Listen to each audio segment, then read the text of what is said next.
A'udzu billahi minasyaitonir rajim. Bismillahirrahmanirrahim. Alhamdulillahirabbil alamin wassalatu wassalamu ala sayyidina Muhammadin wa ala alihi wa ashabihi wa sallama tasliman katsira. Ikhwanul a'izza, a'azzani Allahu wa iyyakum wa hafizani wa iyyakum wa rahimani wa iyyakum. Allahumma barik lana fi Sya'ban wa balikna Ramadan. Allahumma amin. Alhamdulillah, insyaallah pada kesempatan kali ini kita akan melanjutkan tadabbur kita di surat Ad-Duha, dan insyaallah malam ini adalah majlis khatam dari surat Ad-Duha, yaitu ayat 9 sampai ayat 11. Asatidah al-fudhala al-hadiruna wal hadirat, kita buka kesempatan pada malam hari ini sebagai tamhid. Ayat ini mengajari kita kurang lebih gini. Tahukah kita bagaimana cara menjaga nikmat Allah yang telah kita dapatkan darinya? Jadi ayat 9 sampai 11 ini Allah memberikan rahasia, memberikan tuntunan kepada hambanya bagaimana cara menjaga nikmat yang telah Allah berikan kepada kita. Dan itu tersimbolisasi dengan alam yajidka yatiman fa'awa. Kemudian Allah mengatakan fa'ammal yatima falatakhar. Kemudian wa wajadaka ailan fa'aghna. Kemudian Allah mengatakan fa'ammas sa'ila falatanhar. Kemudian wa wajadaka dhalan fahada. Kemudian Allah mengatakan binikmati rabbika fahaddits. Jadi ayat ini memberikan tuntunan kepada kita. Bagaimana sih cara menjaga nikmat, cara menjaga rizki, cara menjaga pemberian fadilah, hidayah, inayah, taufik yang telah Allah berikan kepada kita. Kemudian kita sebagai manusia, sebagai hamba, kita mendapatkan syariat, kita mendapatkan taklif. Selama ini yang kita lihat, syariat itu beban atau nikmat. Syariat itu adalah solusi atau dia problem. Bisa jadi kita menganggap syariat adalah beban, syariat adalah problem, syariat yang membuat kita itu hidup susah, atau sebaliknya. Nah, ini surat ini insya Allah juga akan menjawab. Apakah syariat itu beban atau nikmat, dia solusi atau problem. Sebelum kita memulai dengan tafsir Jalalain ayat 9 sampai 11, saya memohon kepada salah satu asatid pada malam hari ini, Ustadz Nizar, untuk membacakan surat Wadduha. Tafadhal Sayyidi mashkuran ma'juran.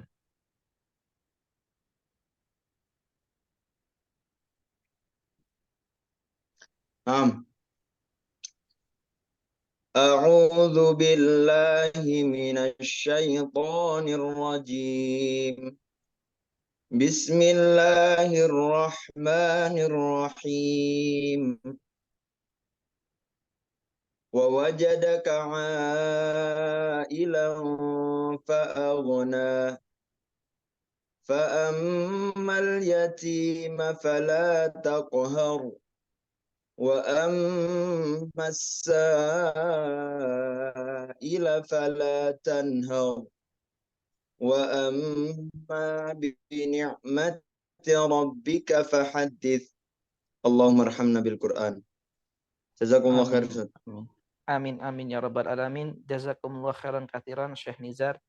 Allahumma arhamna bil Qur'an, Allahumma rzuqna al-amala bil Qur'an, Allahumma ij'al al-Qur'ana hujjatan lana la 'alaina, amin ya rabbal alamin. Amin amin. Asatidah fudhala, dalam tafsir Jalalain dikatakan fa'amal yatima fala takhar bi akhdhi malihi au ghairi dzalik. Jadi salah satu bentuk qahar itu adalah dengan mengambil hartanya anak yatim. Artinya anak yatim punya warisan, kita sebagai kafil atau sebagai qayyim yang bertugas menjaga warisannya si yatim, tapi justru hartanya itu kita manfaatkan. Itu maksud bi akhdi malihi au ghairi dzalik. Kita mencuri warisan si yatim itu dengan kohron, dengan ghosban.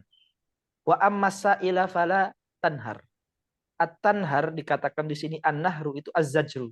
Artinya menghentak dengan menghinakan, menghentak dengan merendahkan, atau menghentak dengan menganggap orang itu di bawah tingkatan kita. Wa amma sa'ila fala tanhar ay tazjurhu li faqrihi. Jangan kita hentak dia gara-gara dia itu fakir, gara-gara dia itu tidak punya. Wa amma bi nikmati rabbika 'alaika bin nubuwati wa ghairi dzalik. Dan dengan nikmatmu, nikmat kenabianmu, nikmat syariat, nikmat wahyu. Nah, ini saya menuliskan sebuah faidah para ikhwah, ditulis dalam tafsir Maidani. Wal amatu minal muslimin yafhamuna min hadil ayah annal matluba at-tahaddutsu bima yun'imullah bihi ala ibadihi min arzakin wa amwalin wa na'iha wa hadza kama dhahara ghairu maqsudin huna. Silahkan bisa dibuka di tafsir Maidani. Banyak orang awam memahami wa amma bi nikmati rabbika fahadits adalah perintah untuk mengucapkan nikmat-nikmat berupa harta, jabatan yang Allah berikan. Itu kata Syekh Maidani kurang tepat. Karena nikmat di dalam Al-Quran, kalau kita istiqra, dan itu disebutkan secara lengkap di tafsir Maidani, nikmat itu artinya adalah syariat. Fahadits artinya dakwahkanlah.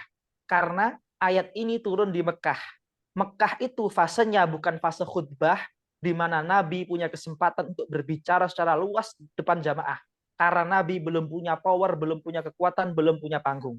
Mekah sifatnya masih sirri, masih pelan-pelan, masih membentuk dakwah. Maka perintahnya bukan fakhtub, bukan khutbah lah, tapi fahadits, bicara empat mata, bicara dua hati ke hati, bicara dalam halakoh sedikit. Jadi wa amma bi nikmati rabbika itu, dan dengan syariat Tuhanmu, dengan kenabianmu, fahadits, akhbir. Ya, kemudian Imam Jalalain mengatakan wa hudhifa dhamiru sallallahu alaihi wasallam fi ba'dil af'al ri'ayatan lil fawasil. Artinya dalam surat duha ini terkadang di akhir ayat, dalam ilmu balaghah dinamakan sajak, dalam ilmu ulumul Quran dinamakan fawasil, akhiran ayat itu terkadang domirnya Nabi dihapus agar sajaknya sama. Wadduha wal laili idza saja ma wadda'aka rabbuka wa ma qala. Harusnya ma wadda'aka rabbuka wa ma qalaka. Ada maf'ul yang dihapus. Tapi biar akhirannya wadduha saja qala, itu agar dihapus domirnya Nabi riayatan lil fawasil, untuk memberikan perhatian terhadap akhiran ayat. Fasilah jamaknya fawasil. Ikhwah yang dimuliakan Allah, untuk mempersingkat waktu dan untuk kami mendapatkan ilmu dari para hadirin semuanya, ya, agar kami dapatkan ilmu dari ikhwah semuanya, mungkin suaranya terdengar ikhwah? Terdengar Ustaz. Nah, saya akan memulai dengan tadabbur kami. Yang pertama latakhar. Latakhar itu artinya jangan merendahkan. Artinya daripada kita memberi tapi ada menghina, meremehkan, menganggap miskin, lebih baik kita tidak usah memberi. Artinya latakhar itu jangan merendahkan. Sampai pun kalau kita memberi orang, jangan sampai kita merendahkan, akan tetapi memberi dengan ikhlas tanpa merendahkan.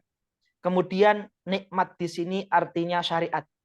Berarti nikmat itu bukan, syariat itu bukan beban, tapi syariat itu nikmat. Sampai-sampai Allah mengatakan binikmati rabbika fahadits. Kemudian kita ketika merintis dakwah, metode dakwah yang awal, marhalah pas awal, yang pas itu bukan dengan khutbah atau orasi, tapi dengan hadis, dengan ngobrol, dengan bicara ringan, dengan halakoh, dengan bicara face to face. Kemudian yang terakhir, tadabbur yang bisa kami ambil adalah dakwah dan aktivitas sosial itu harus selalu seimbang. Artinya kita ada taklim, tapi kita juga harus ada makan bareng. Tidak ada taklim, tapi kita juga harus ada sedekah. Kita ada taklim, tapi kita juga harus ada memberikan santunan. Karena dalam ayat ini dikatakan amal yatim fala takhar, aktivitas sosial. Wa amma sa'ila fala tanhar, aktivitas sosial. Wa amma bi ni'mati rabbika fahadis, aktivitas taklim. Jadi dakwah itu harus ada keseimbangan antara taklim dan juga antara donasi dan seterusnya. Seperti itu. Wallahu taala alam. Ini mungkin pembukaan dari kami. Waktu sepenuhnya kami serahkan kepada seluruh ikhwah hadirin. Silahkan yang akan memulai dengan tadaburnya di surat Ad-Duha ayat 9 sampai 11. Tafadhal ayyuhal masyayikh, ayyuhal kiram, ayyuhal asatidatul fudala, al-waqtu masmuhun lakum jami'an. Monggo sedaya. Silahkan. Akan siapa yang memulai? Ustadz Ustadz Dadang. Tafadhal Ustadz Dadang. Hadir, Ustaz. Tafadhal Ustadz Dadang.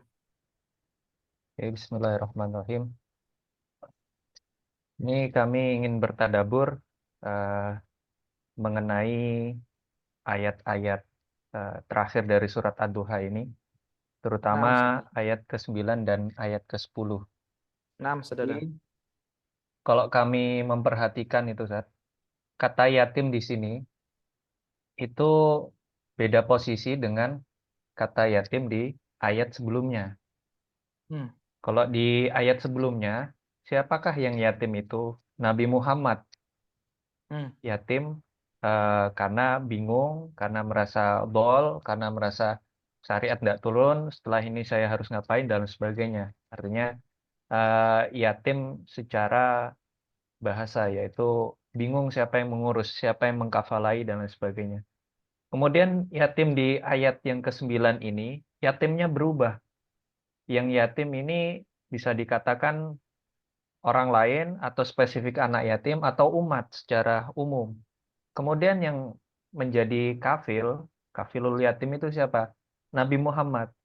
Jadi dari yang sebelumnya Nabi Muhammad sebagai objek pemberdayaan, yang kedua Nabi Muhammad sebagai subjek pemberdayaan.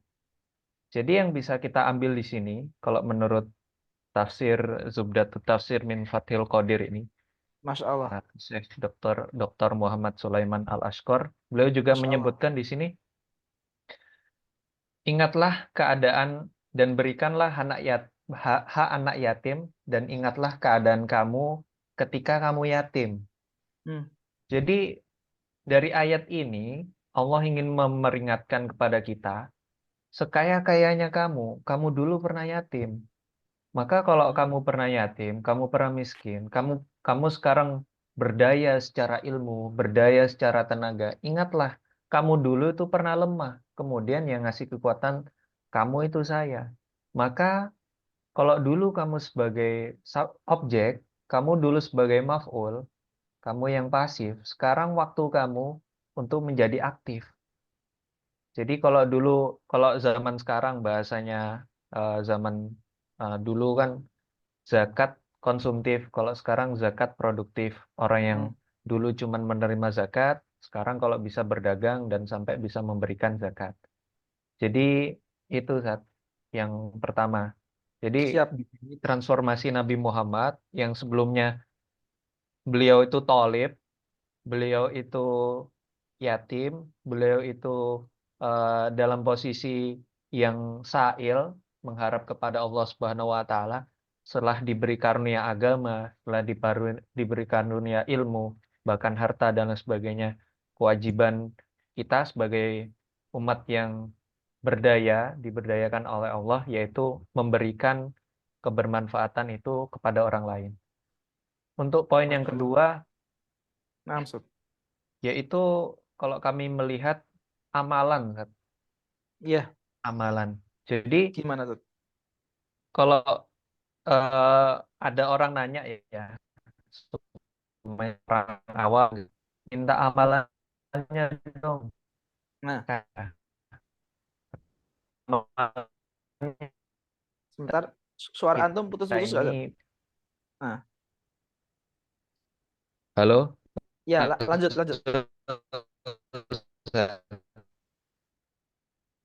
Ustaz Dadang. Terputus, Halo. Sekarang jelas, tadi terputus. Gimana? Amalan, Ustaz. Mulai dari amalan. Halo, halo, masuk, masuk. Masuk, masuk.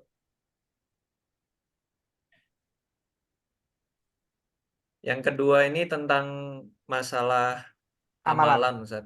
Jadi kalau Gimana? ada orang yang datang ke kita, saya minta dong amalannya biar kita kaya. Betul. Kalau dari tadabbur ayat ini, agar kita ini eh, menjadi orang yang kaya, Nah, kita harus memberi. Masya Jadi Allah. kalau kita bertadabbur ke eh, surat-surat yang dimana di situ ada Sayyidah Maryam dan Nabi Zakaria, itu kan satu paket ya, di surat Maryam sama surat Ali Imran kalau nggak salah. Itu kan satu paket. Sayyidah Maryam yang waktu itu beliau ini tidak ada yang ngurus, wakafalaha Zakaria, diurus oleh Nabi Hmm. Zakaria yang waktu itu Hmm. belum punya anak. Jadi anak kecil diurus sama orang yang tidak punya anak. Ternyata itu Hmm. salah satu amalan yang manjur dan alhamdulillah Masya diberi, Allah. diberi keberkahan, yaitu anak oleh Masya Allah Allah. Ta'ala. Kemudian kita sering mendengar juga bagaimana cara kita kaya. Banyak sekali Hmm. ayat, banyak sekali dalil dan gampang kita temukan cara untuk kaya adalah banyak bersedekah.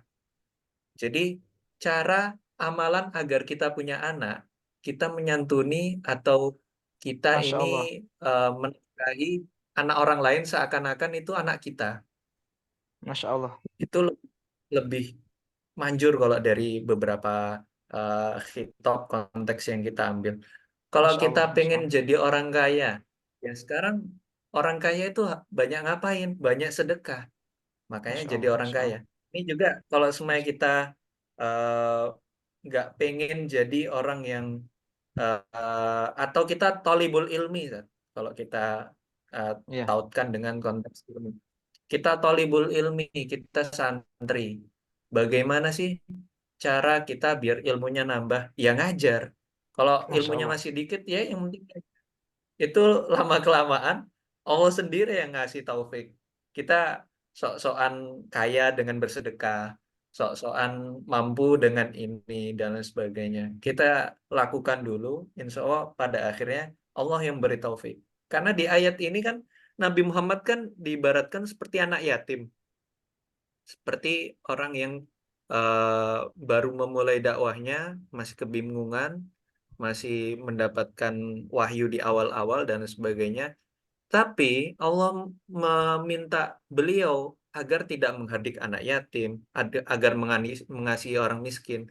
Kan logikanya, masa anak yatim ngasuh anak yatim? Tapi ternyata logika manusia ini nggak jalan. Karena Allah pada akhirnya yang akan memberikan taufik kepada kita, pada Nabi Masya Allah. Muhammad SAW yang akan Masya memberikan Allah. dulu. Jadi itu Jazakallah khairan. mungkin Masya Allah. Masya tadaburnya. Allah. Masya Allah. Tadi menarik yang amalan kaya tadi, semoga bisa kita amalkan walaupun kita belum kaya. Amin ya rabbal alamin. Barakallahu fikum Ustadz Dadang. Syukran Amin, kafiran. amin. Ustadz Ilhamuddin. Ahlan wa Salam sahlan satu Ustadz. iya aku. Naam, Zadi. Masya Insyaallah. Allah. Ahlan Ustadz Ilham. Insyaallah. Dari Tadi, Jember. Masya Allah. Pemaparannya Ustadz Dadang, saya sambung dengan cerita Siap. tetangga saya, qadarullah belum punya anak. Naam. Kemudian beliau tukang bakso dan guru ngaji, Zat. Masya Allah. Nah, terus ya kehidupannya bersahaja. Saya bilang bersahaja dengan menjadi guru ngaji itu.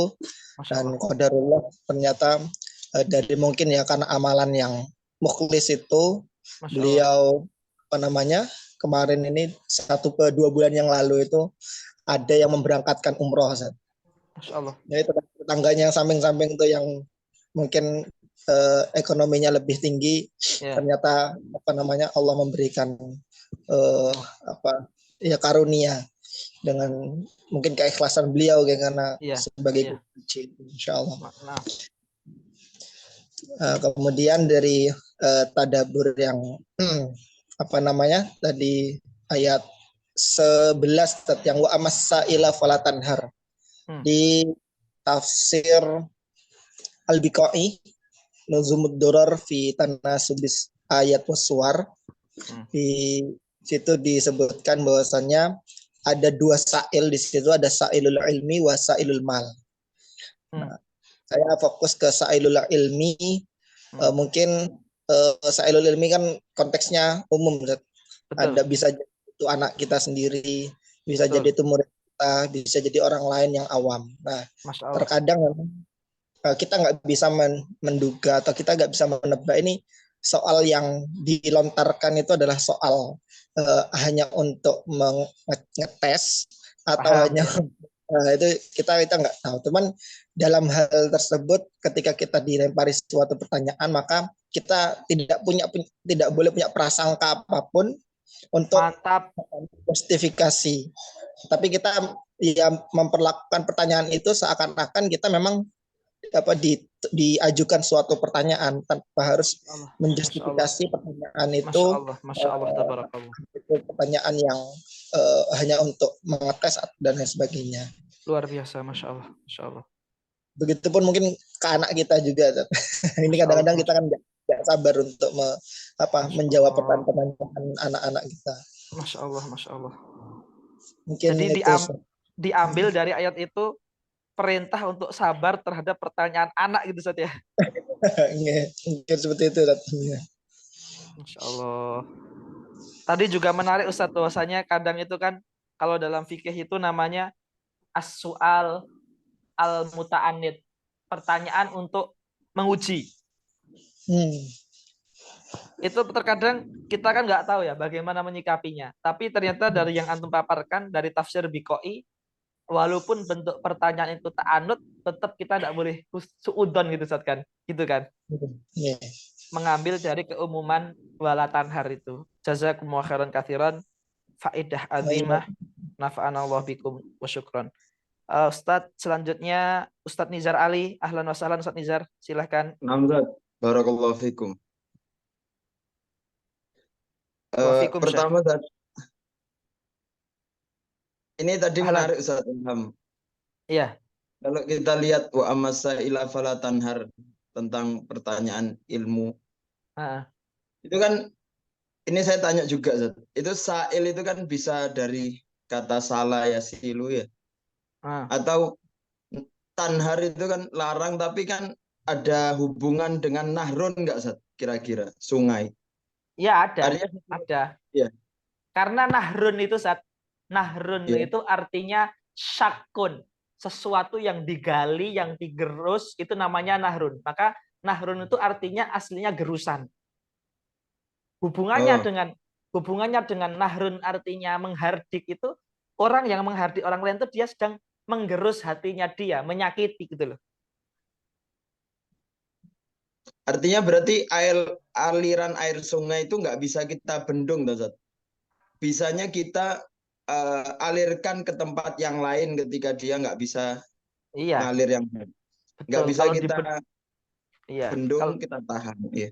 Ya, kalau dibendung dan nggak ada tempat ya akan jadi banjir. Artinya kalau dari segi pendidikan ketika seseorang tanya, ya bukan kita tahan pertanyaan, bukan kita bukan kita biarkan saja. Iya. Tapi ketika pertanyaan kayak muta'anid tadi, pertanyaannya nyeleneh, tapi kita malah kita arahkan. Kita arahkan pertanyaan-pertanyaan yang atau jawaban-jawaban yang baik, mungkin seperti itu. Wallahu a'lam. Iya, sip, betul ya. Jadi ini terus yang tadabbur saya melihat dari sisi uslub pendidikan saja. Ini Masya Allah. Ya. Bagaimana Allah Ta'ala mengajari kita ketika Allah Ta'ala menjadi gurunya Nabi Muhammad SAW. Itu kan Allah Ta'ala ingin memerintahkan kepada Nabi fa'amal yatima falatakhar wa amassa ila falatanha. Sebelum itu Allah Ta'ala telah mencontohkan ini kan. Alam yajidka yatiman fa'a wa wajadaka dhalan fahada wajadaka a'ilan fa'agna. Sebelum ada perintah, Allah Ta'ala memberikan contoh dahulu. Ini poin pertama. Sebagai pendidik sebelum memerintah tapi memberikan contoh. Keteladanan. Kemudian yang kedua, bagaimana Allah Ta'ala mencontohkan seorang guru yang menjadi teladan tapi tawadhu.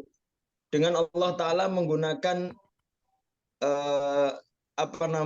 orang ketiga. Alam yajidka, ya gaib kan untuk dia. Padahal kan Allah Ta'ala yang mendapati Nabi Muhammad seorang yang yatim. Tapi Allah Ta'ala menggunakan, itu kan dia, harusnya ajid kan. Ajid kayatiman. Tapi Allah Ta'ala menggunakan kalimat orang ketiga. Artinya ini bentuk seorang guru yang bertawadhu. Masya Allah, Masya Allah, Masya Allah, Masya Allah. Masya Itu Allah, semuanya menggunakan orang ketiga. Wawajadaka dan wawajadaka yang ayat ke-8. Mungkin itu dulu, Ustaz. Barakallahu fiikum. Masya Allah. Syukran kasiran Ustaz Nizar. Wabil khusus tentang ini. Faedah tarbawiyah ini, Ustaz ya. Ketawaduan, keteladanan. Ya teladan kalau nggak tawadhu ya nggak jadi teladan. Ya udah, Ustaz ya. Masya Allah. Iya, Ustaz. Masya Allah. Masya Allah. Tabarakallah. Barakallahu fikum, Syekh Nizar.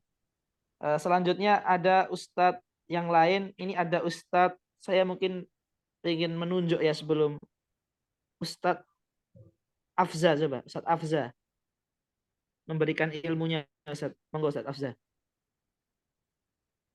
Atau Ustadz Akemada, Ustadz Akemada. Silahkan Ustadz. Ustadz Mada, Ustadz Mangga, monggo. Bismillah, assalamualaikum warahmatullahi wabarakatuh. Waalaikumsalam warahmatullahi wabarakatuh. Kalau Ana masih faidah di ayat yang terakhir ada. Silahkan, Ustaz. Amma bin ni'mati rabbika fahaddits. Nah. Jadi kan antum sempat singgung bahwasanya yang termaktub di kitab Tafsir Maidani itu yang dimaksud dengan nikmat di sini adalah syariat ya. Betul. Artinya ketika Rasulullah berdakwah di Mekah itu dengan metode hadis, yaitu berbicara face to face dalam metodologi berdakwahnya. Nah, namun saya pernah mendengar, wallahu alam ini kalamnya dari mana ya, bahwasanya lisanul hali itu afsah min lisan lisan maqal ya. Betul. Artinya hadis itu kan bisa berarti bisa menggunakan lisan hal, artinya memang kita berbicara mengajak, tapi akan lebih afsah, mungkin akan lebih impactnya lebih besar ketika nikmat syariat itu kita hadisnya kita menunjuk atau membicarakannya dalam bentuk amal perbuatan kita. Artinya tadi al-qudwah ya, jadi menjadi qudwah sebelum mengajak itu menjadi qudwah. Sebagaimana Rasulullah pun sebelum beliau benar-benar berdakwah, beliau secara akhlak, secara karakter beliau memang sudah dikenal sebagai karakter yang baik ya, al-amin dan lain sebagainya. Sehingga ketika beliau hendak menyampaikan syariat dengan lisan beliau, tidak ada lagi celah bagi orang itu untuk mencela dari sisi karakternya. Maka mungkin di sini bisa kita lihat bahwasanya wa amma bi ni'mati rabbika fahaddits ya. Yang lebih utama ketika kita ingin menyampaikan, contohnya ingin mengajak orang, artinya berdakwah dalam konteks face to face ya. Sebelum kita mungkin ngajak satu murid kita ngobrol, diskusi bareng, dialog bareng, itu alangkah baiknya lebih utama kita mencontohkan terlebih dahulu tadi, karena lisan hal itu lebih afsah daripada lisan maqal. Maka bagaimana kita menunjukkan qudwah kita, yang mana menunjukkan qudwah itu bentuk konsistensi kita terhadap syariat. Nah, dan itu kan bentuk bicaranya kita dengan badan kita ya. Jadi bicara dengan badan kita tentang nikmat tadi. Nikmat itu adalah syariatnya. Seperti itu. Jamil, Ustaz. Ya, Ustaz Sukron, ini menarik dari Ustaz ya. Dari antum ini menarik ketika sebentar lagi ini. Hadis ini salah satu implementasinya juga adalah perwujudan aksi gitu, Ustaz ya. Masya Allah, tabarakallah, ajib. Jazakumullah khairan katsiran Ustadzul Karim. Nafa'anallah bi'ilmikum. Selanjutnya kami meminta mungkin Ustadz Azwar Anas Syekhuna. Ustadz Azwar. Ahlan. Masya Allah, ahlan Ustaz. Naltaki insyaallah ba'dal ayam insyaallah. Ayam, gimana Ustaz? Taib, Bismillah, mohon izin Ustaz menyampaikan sedikit. Mungkin tidak menambahi atau lebih tepatnya mentakkidkan tadi apa yang antum sampaikan, yang mana dalam 3 ayat terakhir ini itu seakan-akan menjadi wasiat atau jawabu syarat dari nikmat yang Allah berikan di 3 ayat sebelumnya. Masya Allah. Artinya di situ ada makna bahwa di setiap nikmat itu tersirat sebuah wasiat. Masya Allah, Masya Allah, Masya Allah.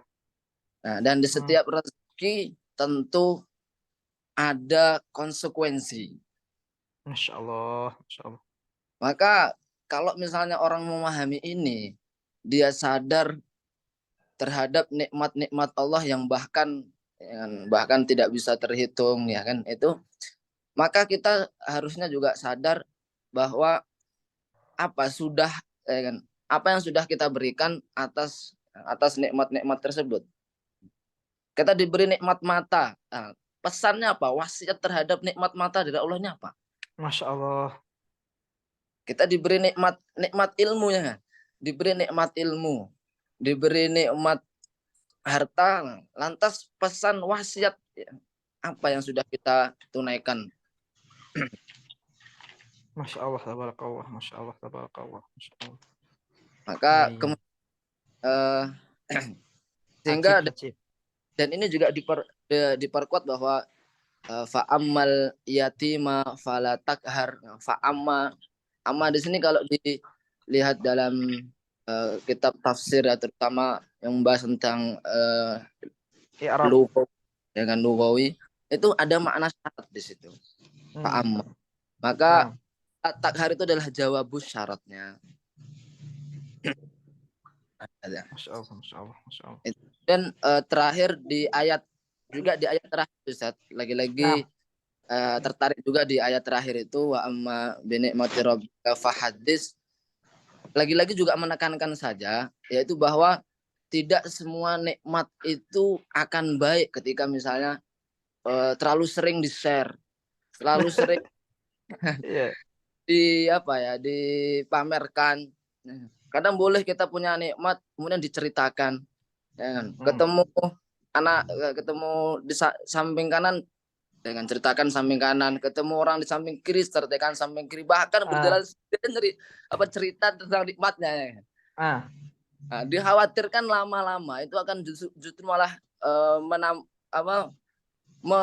menimbulkan sifat ujub, dengan pamer. Jadi maka di situ ada batasnya, ya, terutama adalah nikmat-nikmat mungkin selain nikmat ilmu. Kalau nikmat ilmu memang isyaratnya untuk disampaikan, diajarkan terus menerusnya. Tapi kalau nikmat-nikmat yang nikmat duniawi, ya, nikmat-nikmat yang lain tentu ada batas. Kita boleh cerita, boleh menyampaikan, ini loh aku dapat nikmat Allah. Ada batas. Masya Allah. Karena kadang kalau terlalu sering, kan, kebaikan itu terlalu diumbar, itu malah jadinya sebuah keburukan. Contoh gini, Ustaz, anak juga mendengar saja. Betul. Kisah ketika kemusyrikannya Lata Uzza itu kan awal mulanya karena orang yang sangat soleh sekali, yang soleh, orang lihat dia sampai benar-benar hingga mengkultuskan, ya, hingga mengkultuskan. Artinya awal mula dari pengkultusan ini kemudian sampai disembah, sampai itu menjadi kesyirikan, awal mulanya karena kebaikan yang dilebih-lebihkan. Ya begitu kan. Begitu juga mirip juga kisahnya dengan seperti kisahnya Nabi Isa. Ya, Nabi Isa jadi karena kan saking mukjizatnya yang terlalu terlalu spektakuler gitu ya. Masya Allah, Masya Allah. Alat-alat itulah saja kan celotehan yang nggak kurang terarah, mohon maaf sebelumnya. Tapi unik Ustaz, gini Ustaz. Ketika Syekh Maidani itu mengatakan bahwasannya makna yang tepat untuk menafsirkan nikmat itu adalah syariat. Artinya yang kita hadiskan tuh ya memang ilmu, dakwah, iman, syariat. Adapun yang dunia itu lebih baik nggak kita hadiskan gitu loh. Kecuali ada gordon-gordon tertentu seperti biar iktidak orang ke kita dan seterusnya gitu. Masya Allah. Nah, Assalamualaikum Ustadz Azwar Anas, hafidzakallah, naf'anallah bikum, barakallahu fikum. Kita dengarkan dari Ustadz Indra, Ustadz Hawas. Ahlan Ustadz.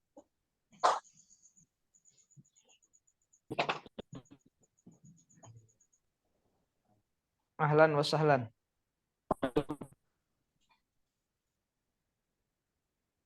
Suara wah jelas. Waalaikumsalam warahmatullahi wabarakatuh. Assalamualaikum. Untuk mau berbagi tadabbur Ustaz. Iya. Di ayat 9 dan ke-10 itu kan Allah mengajarkan bagaimana kita memperlakukan anak yatim, juga bagaimana kita memperlakukan sa'il tadi, baik untuk orang gak mampu, orang fakir, orang miskin, siapapun itu. Ini kedua ayat ini menurut saya Allah sedang mengajarkan adab. Sedang mengajarkan adab. Lalu ketika adab itu sudah didapat, sudah dimiliki oleh seseorang, maka sampaikan tadi di ayat ke-11 itu dakwah tadi yang antum bilang. Artinya dakwah itu kan ilmu. Iya. Adab itu lebih dikedepankan daripada ilmu. Ajib. Kenapa? Karena kunci sukses dakwahnya Rasulullah itu karena beliau memiliki akhlak. Masya Allah.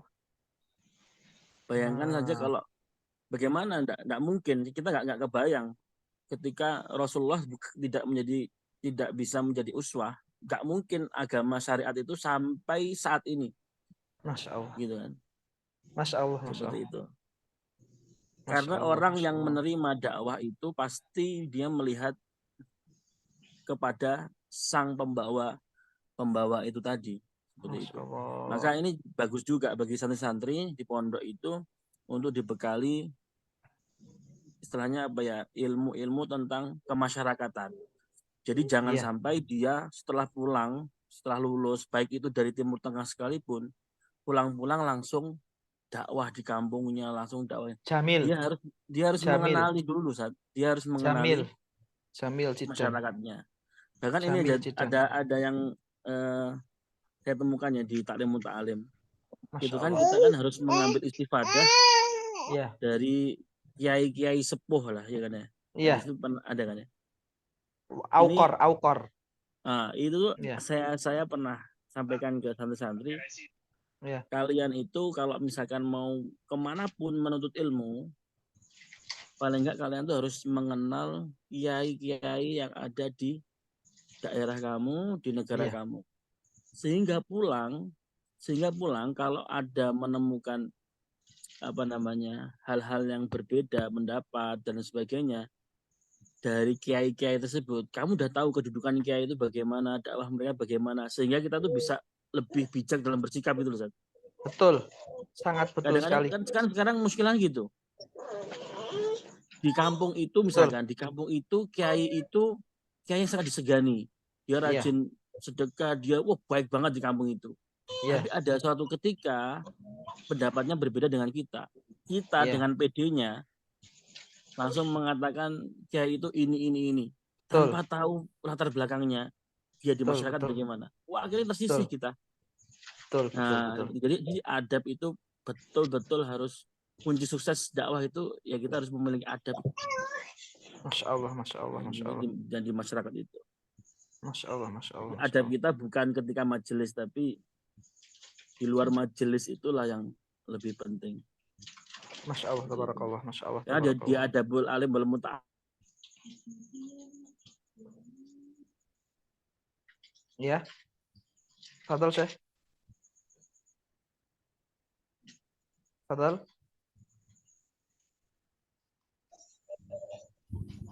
Meniru apa yang kita lakukan. Ini kan khatir. Ya. Masya Allah, Masya Baik Allah. penampilan pakaian atau muamalah di pasar misalkan. Kok tahu Ustadz itu yang pernah ngaji di situ kok teriak-teriak ya sama penjual. Oh, berarti ini nggak apa-apa nih. Nah, terus kan itu kan khatir kan? Jadi ya diikuti. Ya Allah, ya Allah. Jadi itu kan khatir. Kita nggak tahu. Jadi jari asuk kita. Jadi adab lebih dulu daripada ilmu, dan kunci sukses dakwah ketika seorang dai itu memiliki adab dan mengenali masyarakatnya. Karena ayat 9, 10 itu tentang sosial, tentang kemasyarakatan. Iya, betul. Ustadz Indro, melengkapi Ustadz Indro, teman-teman ya, ketika kita baca Ta'lim Muta'alim itu, Imam Zarnuji pernah mengatakan gini, kepada setiap santri yang akan pulang ke negaranya, fa'alaika biwasiyati Abi Hanifah li tilmidhihi. Itu ada. Lah, itu ada buku khusus cuma 2 halaman. Itu adalah wasiyatu Abi Hanifah li tilmidhihi. Tilmidnya itu namanya Khalid As-Samti. Yusuf Khalid As-Samti. Lah itu adalah nasihat. Jadi Khalid ini muridnya Abu Hanifah, pengen pulang ke kampungnya sama Abu Hanifah. Kamu udah punya ilmu tapi jangan pulang dulu. Karena kalau kamu nggak punya hal ini, ilmumu nggak akan bermanfaat. Lah hal ini itu semuanya adab semua isinya. Iya. Lah, makanya ini kalau penting. Hal itu nggak dimiliki, nggak bisa fahadis binikmati Rabbika. Nggak bisa. Gitu kan? Nggak bisa hadis binikmati Rabbika kalau nggak ada ilmu itu ya. Maka mungkin teman-teman yang punya santri bisa dibaca itu wasiat Abu Hanifah untuk disampaikan ke santri-santrinya dan untuk kita juga.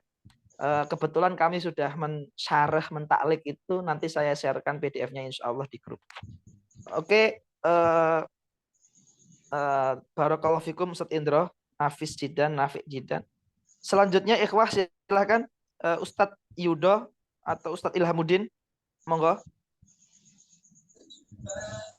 Baik Ustadz, mau melanjutkan.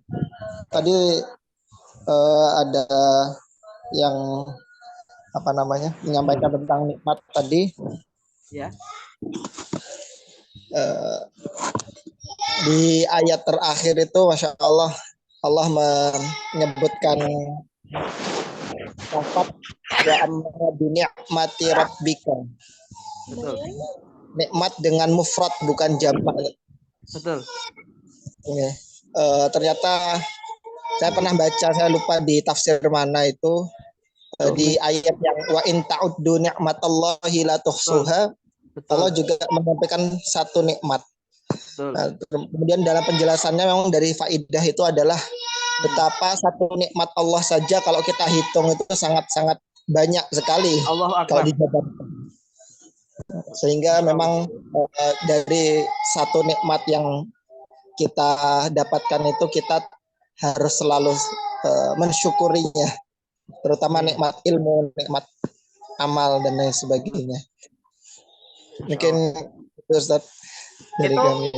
Ya, ini saya menambahin faedah. Tadabur Ustadz Ilham itu bagus ya, betul. Jadi bahwasanya satu nikmat Allah itu kita nggak akan bisa untuk mengganti. Nikmat mata saja misalkan, itu kita nggak akan bisa untuk mengganti. Tapi ada faedah usul fikih bahwasannya mufrad, nikmat itu kan mufrad. Allah itu kan ma'rifat. Mufrad ketika diidhofahkan ke ma'rifat itu dalam usul fikih yufidu al-umum. Ya. Jadi walaupun dia mufrad tapi menunjukkan semua nikmat artinya. Tapi mungkin bisa kita ambil dengan cara gini. Kenapa Allah mengatakan nikmatullah bukan ni'amillah? Karena satu nikmat saja itu kalau kita pikirkan itu memiliki nikmat yang banyak. Misalkan nikmat mata saja kan satu, tapi di belakang nikmat mata kita bisa melihat, bisa belajar. Jadi di belakang mata itu ada nikmat yang banyak gitu loh. Agar tadaburnya mungkin selaras dengan kaidah usul fikih gitu, Ustadz Ilham. Tapi yang antum sampaikan bagus. Gitu Ustadz ya. Nah, Ustadz. Faidah. Insyaallah. Barakallahu fikum Ustadz. Hadirin yang dimuliakan Allah, anak ingin satu orang ikhwah siapapun itu boleh ya untuk memberikan closing statement hataman surat Ad-Duha ini Ustaz. Siapa saja boleh, siapa? Monggo. Kita tunggu. Ustadz Yudo, Ustadz doakan Ustadz Afta agar fit ya. Beliau hadir tapi belum bisa bicara. Ustadz Azwar, Ustadz Hawas, Ustadz Indra Ilham, Ustadz Nizar, Ustadz Dadang. Monggo yang akan memberikan closing statement bimunasabati khataman surat Ad-Duha setelah 5 pertemuan ini, Ustaz. Silahkan, Ustaz.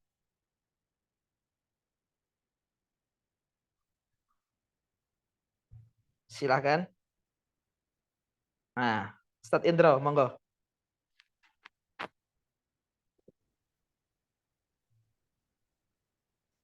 Alhamdulillah ya Ustaz, untuk pertemuan di tadabbur surat Ad-Duha ini betul-betul istilahnya betul-betul manfaatnya luar biasa, bisa terasa. Dan benar-benar ketika kita mentadaburi Al-Quran itu benar-benar lebih bisa mengamalkan, lebih bisa mengamalkan lebih mudah daripada mungkin sekedar kita membaca. Ya. Bisa mengamalkan. Naam, Syekh. Ahlan.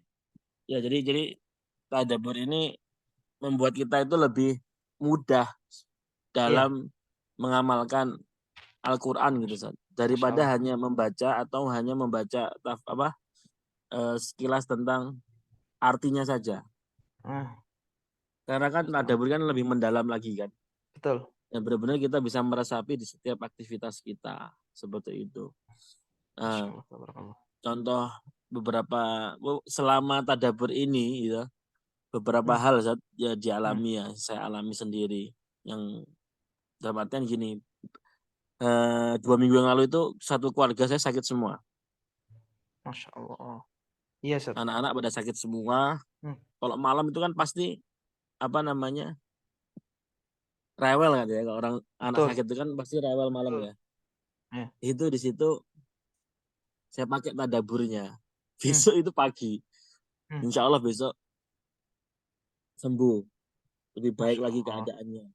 Masya Allah. Jadi di dalam malam itu ada keoptimisan itu. Ketika meskipun melihat anak sedang sakit, merintih, tidur Masya Allah, Masya Allah. Tapi itu optimis besok itu pagi itu kan optimis, rezeki Allah. Itu kan banyak keberkahan, banyak takdir yang baru gitu kan.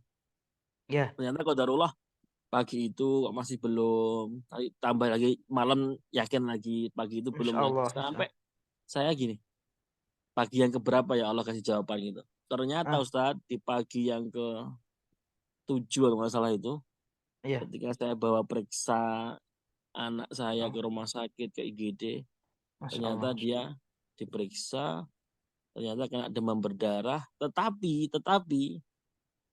sudah dalam fase recovery yang nggak perlu ngamar. Oh, jadi sedang mengimun dirinya sendiri. Iya, jadi selama 7 hari itu dia DB, tetapi tidak nggak di rumah sakit gitu kan. Jadi malah dia nggak perlu opnam. Nggak perlu opnam. Terus kata dokternya, ini 1 atau 2 hari lagi udah sembuh Pak. Memang kalau fase ketiga ini panas gitu. Wah, itu di situ di pagi hari itu ya sekitar jam 9 lah itu kan. Iya. Itu tenang hati saya langsungan. Jadi luar biasa lah. Masya Allah. Lebih apa ya Ustaz ya?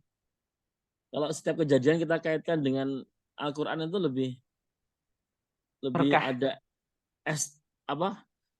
apa ya istilahnya? Kaitkan dengan Quran. Esensinya lebih besar gitu loh. Iya. Seperti itu ya. Dan Masya Ad-Duha ini Allah. banyak mengajarkan kepada kita mulai dari kebesaran Allah, terus kita tahu bagaimana sih Allah itu maha merawat, maha melindungi, maha segalanya, sehingga kita harus yakin. Masya Allah, Masya Nah Allah, itu juga Masya kita Allah. diajarkan. Masya Kalau Allah, kita Masya diberi Allah. nikmat, berarti kita harus menjadi wasilah nikmat orang Masya lain. Allah. Kalau Masya kita Allah, Masya diberi Allah. perlindungan oleh Allah, berarti kita harus menjadi wasilah untuk melindungi orang lain. Seperti itu. Masya Allah, Masya Allah, Masya Allah. Itu aja mungkin, saya ucapkan terima kasih Ustadz Indro ya yang telah memberikan closing statement, kata penutup untuk menghatamkan Ad-Duha ayat surat Ad-Duha ini. Kemudian saya sebut satu persatu para ikhwah ya, Ustadz Yudo Kediri, Ustadz Indro Kediri, Ustadz Afta Blitar, Ustadz Azwar Tawangmangu, Ustadz Ilhamuddin Jember, Ustadz Nizar Kediri, Ustadz Dadang Irsyamuddin, terus ada Ustadz Ake Mada, Ustadz Mukim yang hadir. Ya, semua Ustadz saya ucapkan terima kasih ilmunya. Kemudian saya ingin memimpin untuk mendoakan. Karena memang banyak yang sakit di minggu ini. Ustadz Indro, anaknya, kemudian abinya dan uminya. Kalau saya, ayah saya, kita doakan bersama-sama. A'udzubillahi minasyaitonirrajim. Bismillahirrahmanirrahim. Alhamdulillah wassalatu wassalamu ala sayyidina Rasulillah. Allahumma inna natawassalu ilaika bi kalamikal qadim wa bil Qur'anil karim wa bil Qur'anil azim. Allahumma innaka antasy syafi la syifaa illa syifaa'uka syifaa'un la yugadiru alama. Allahumma shfi mardana minal walid wal walidah wal dzurriyyah wal ikhwah wa ahlil bait wa kulli man lahu silatun bina wa fadlun alaina. Allahumma shfihim shifaan la yughadiru sakman wala alama. Allahumma ij'alil marada kafaratan lidunubihim wa tahuran liqulubihim wa raf'an lidarajat. Allahumma ya Allah sifaan dohiran wa batinan wa qalban wa qaliban wa ruhanian jismanian. Allahumma amin ya Allah ya rabbal alamin. Sallallahu wasallamu ala nabiyyina Muhammadin wa ala alihi wa sahbihi wa sallama tasliman katsira. Alhamdulillah rabbil alamin. Asatidati al-fudala, asatidatul kiram, ikhwah fudala. Saya ucapkan kebersamaan kita 5 minggu menghatamkan, menyelami lautan Al-Duha, sungguh ilmunya luar biasa. Kita i'dad, saya pribadi atau mungkin antum juga i'dad mungkin hanya 1 halaman saja baca sekilas, tapi ilmu yang didapatkan berhalaman-halaman dari antum-antum semua. Semoga menjadi ilmu yang berbuah amal, menjadi syafaat kita di akhirat. Hujjatun lana la alaina. Amin amin ya rabbal alamin. Jazakumullah khairan katsiran. Ila liqa fi waqtin akhar. Ramadan kita bahas di grup insyaallah. Assalamualaikum warahmatullahi wabarakatuh. Assalamualaikum warahmatullahi wabarakatuh. Jazakumullah khairan katsiran. Jazakumullah khair, jazakumullah khair. Semuanya. Ramadan bismillah. Amin amin. Ya Allah. Ini di